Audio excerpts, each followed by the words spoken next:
What's up, guys? I'm Chris. Welcome to VHB Engines. So, you got to forgive me if this is something you might have heard sometime in the past year or something from me. But I tell you guys to search for something on my channel if you want to see a topic or whatnot. And I did, and I couldn't find it. So, I may have put this conversation into something that I titled weird or some shit, or maybe it was in one of those longer videos where it was a multi-topic thing, which is why I don't really do the longer videos anymore. If you've noticed that there's like a 10-minute video trend, like an 8-minute video trend for me, it's because topics are key. Topics, specific topics help people find things. Shorter titles help people find things and stuff like that. If so despite the fact that I can go on for 20, 30 minutes sometimes, and I don't mind, people that watch mind. So that's why I don't really do long format videos too much anymore. I'm not saying that it'll never happen. I mean, if I have something that's I can drag out for one segment, then I'll do that. But in the meantime, it's not. So I'm not going to mash up multiple things anymore. It's just not going to happen. I guess if you want to watch a long form, you can wait until I do like 5 or 6 video uploads and then watch them all back to back on a playlist. Anyway, besides the point. So the whole thing is today I wanted to talk about was this trend I'm seeing with cheaper builds, right? Budget builds. And of course, guys, if you watch me for a long time, you're like, you know that that's what I specialize. It's what I do. I for personal builds or whatnot, or for what I preach and stuff, I'm like, yeah, go ahead and go use the fucking Chinese turbo. Go ahead and use the Chinese turbo kit. Like, fuck does it matter if it does the same thing? Like, if you have a goal, a horsepower goal, and whatever you're using reaches that goal, then what the fuck does it matter? And then there's the argument of efficiency or whatnot, or where you make the power, or how much pressure from this versus that. Most of us aren't going to a racetrack and competing. And even if you are, let's just say you start off small, get consistent results with what you got, and then you grow from there. So there's nothing wrong with that. And here's the thing, the reason why I wanted to touch on this topic is because there are a lot of people out there who like to shame other people for using cheaper shit, right? And I think the only time that may be appropriate is if you use the cheaper setup to get to something and you're charging like what a premium price is. Like if you're trying to sell it out and you're charging what something with premium parts would sell for. So at that point it becomes a little sketchy, I guess even that argument can be broken down a little further. But here's the thing, the people that you see most often talking shit about, like, oh, you don't use no-name brand or replica parts because you're taking money out of the homegrown guys or whatnot. Okay, so that's not, I don't really think that's that big of a deal. And I guess people could call me ignorant or whatnot, but just from my experience, from my 1 year's worth of growth here, and I guess here, to take it away from the business side and take it to the YouTube subscriber side, right? Once you get to a certain point, you're just going to keep growing. You're going to keep growing. Like, after a while, the machine feeds itself. It's like a fucking avalanche, a stone rolling down a snowy hill. It starts to pick up more and more material as it goes. And yes, it's going to shed off some weight and it's going to shed off some stuff as it goes down. But at the end of the day, you're going to keep picking up more mass than you lose. So I lose subscribers all the time. But my growth is so fast that the algorithm doesn't even annotate the loss. It's just like I could lose 5 subscribers, but if I gain 10, all I see is the +5. I don't see that the 5 were lost. It's extremely rare that I see my subscriber count drop, and it's never dropped more than 3 to 5 subscribers at one time that I've seen in years.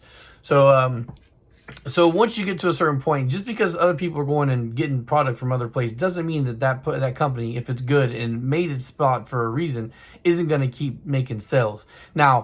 Now, I think that the one difference would be, instead of maybe continuing to grow at a fast rate, you might plateau. But if you plateau and you're already making good money, then, like, what does it really matter that you can't buy a Lamborghini, but you have to buy a Corvette? Like, everybody wants to get more rich.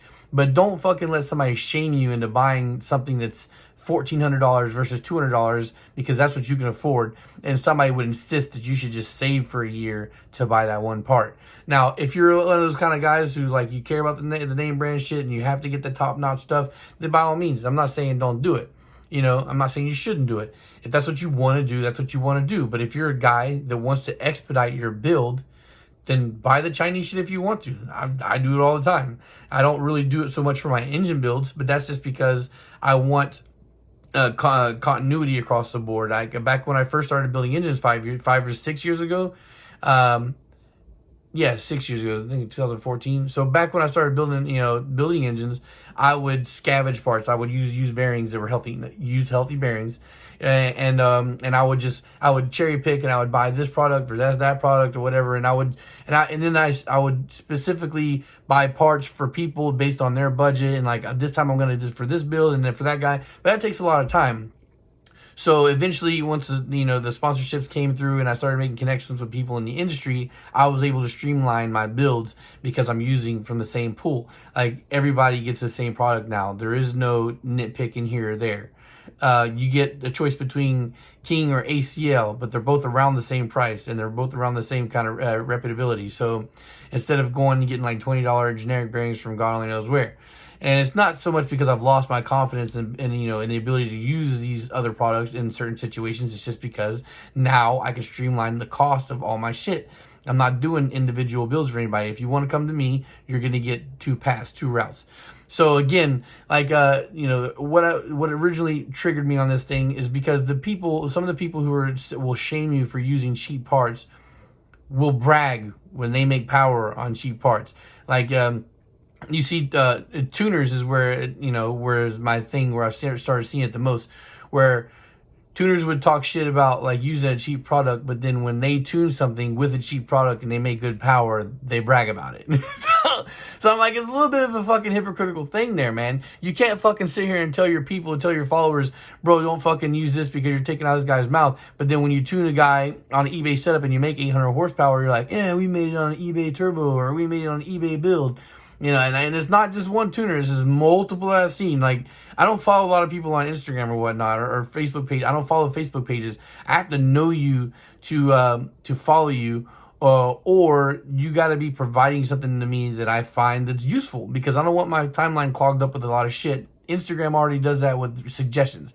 They're always trying to get you to follow other things, and I don't. So a lot of the follows I have are tuners, because I love to see what different angles people are making different powers, because you start to see, when you can collect information from so many different sources, you start to see what the common trends are, what people are commonly making on certain setups. So that's why I follow the fuck out of tuners, because I like to see the results. And this is how, over the years, I've become very good at guessing what power you can expect to make on certain things. Now, do I go back and I make changes to my power predictions? Yeah, sometimes, but usually that only happens in the NA sector. And even then, it only happens by like, maybe 20 to 30 horsepower. The change can be made on the prediction of power output. And even then, it depends on so many different factors when you're going to talk in NA. But over the years, again, I've gotten pretty good at being able to guess, horsepower from certain setups, because of seeing the trends. Also, certain tuners, you can expect to see a certain kind of horsepower from them because of how they tune. All right, so yeah, it's just one of those things where even me, like the other day, like I put out on my pages, like, hey, I'm looking for somebody maybe that want to sell a K-Series turbo manifold in the $400 range.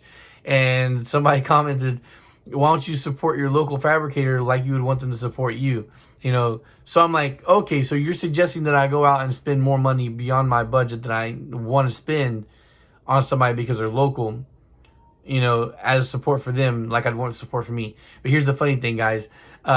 Nobody local supports me. None. And I know that there's plenty of people in Miami that follow me, because I was going through my analytics the other day, and I see South Florida, my South Florida following is decently large.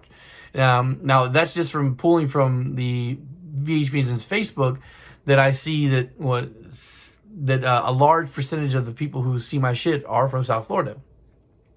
But yet, I've only had 2 people in the past year to come to me for builds, and they don't live on this side of the state. They live on the other side. So, yeah, support your local people because you want them to support you. That's nonsense, man. I support people who I feel like I need to support. Like, if there's somebody doing something and it's in my price range or something, or better yet, I'll advertise for them. That's my support. I can't I'm not just going to come out of pocket for something, and I'm not, and again, like I've told you guys about how you approach me. Like, it's frustrating to have somebody hit me up and be like, how much for this?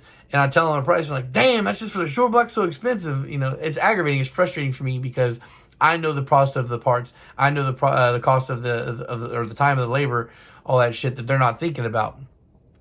So I'm not disrespectful. If I ask somebody that's local to me, like, hey, what's your prices, and they give me prices, I'm just like, okay. And if I think it's too much for my budget, I'm not going to say anything because it's respect for them. I'm not going to disrespect them by trying to tell them you need to bring your prices down for me. I'm not going to do that. I'm just going to carry on and look at the next spot.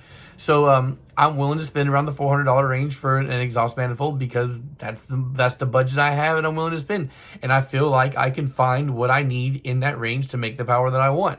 So right now there's a manifold that's I've been tracking for a while. It's been around like the $400 mark, and it's down to $380. And I've been negotiating with the seller multiple times to try and get it cheaper.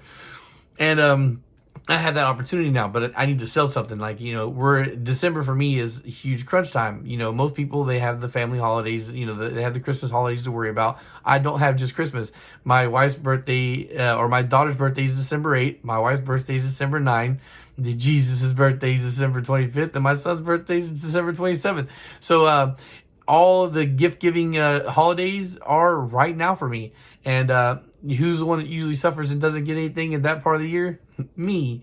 You know, so I would like to be able to sell something that I can justify spending the money on an exhaust manifold. And every time I make a deal, every time I make a deal and sell something, it just doesn't work out for me. So again, have a horsepower goal in mind, have a route to that horsepower goal in mind, and then buy what you want or buy whatever you think you need to get to that point. And don't let somebody fucking make you feel bad that you're not spending $1,500 on a manifold if you can get one for $400 and still make the same power. And then if you want to go ahead and argue about the quality, you would still say like this, right? Let's say you pay $400 for this manifold and it cracks in a year, and then you got to have it re-welded. How much is it going to cost you to have somebody spot weld that thing back together, right? Or let's just say it lasts a year and you have to throw it away and buy another one.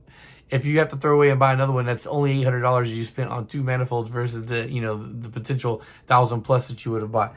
So, and the fact that most people don't keep their car for more than a year is also a factor that play into it. And also, not on top of that too, most of the people who do keep their Hondas that they build long term, they don't drive them very often. So again, don't feel bad for building on your budget. Don't let anybody shame you into doing what you need to do. And there are cheaper products out there that are reliable. You just have to be willing to play with it. Like if you don't know, you gotta experiment. And going around and asking a million people, what do you think about this? What do you think about this? Figure it out for yourself. I don't know everything. Everybody out there doesn't know everything.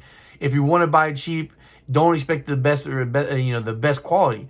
So just understand what you're doing and take the risk. And if you're not willing to take the risk because you're scared it's gonna break, then buy the expensive shit. All right, guys. Social media links are in the website down below. Website's also in the description down below if you guys want to check out the website. What's there? The website needs some updating. There are some prices that are a little off, but for the most part, it's not off enough to not give you a ballpark. So if you have an idea of you want to build for me or whatnot, that's a good way to gauge how much it's going to cost you. And the one price, some of the prices on there that are absolute that aren't going to change are like the Scat Rod, Tron Piston, Nippon Racing product, those stuff like that, because that's what they retail for. So that's not going to change unless the boss man changes his price. So yeah, again, thanks for watching, guys, like always, and peace.